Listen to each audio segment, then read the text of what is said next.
আমরা প্রতিটি মানুষ যার নাম শুনলেই আবেগ আপ্লুত হয়ে যায়।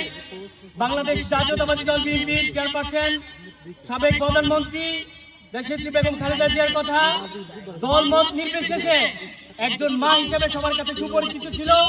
তার জন্য সবাই দোয়া করবেন, হাজি ভাইয়ের জন্য সবাই দোয়া করবেন। বিশেষ করে আমাদের চরাঞ্চল বর্তমানে অবহেলিত, এই জন্য অবহেলিত আমাদের যারা এই অঞ্চলে লেখাপড়া করে উচ্চ শিক্ষিত হয় তারা শহরে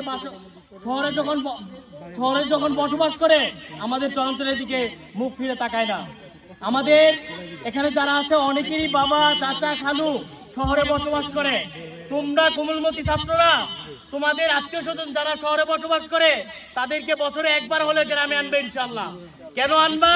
তোমরা যদি গ্রাম অঞ্চলে যারা শহরে উচ্চশিক্ষায় শিক্ষিত আছে তারা যদি গ্রাম অঞ্চলের দিকে মুখ ফিরায় তাকায় তাহলে আমরা শহর থেকে আরো বেশি ডেভেলপ হবো ইনশাল্লাহ।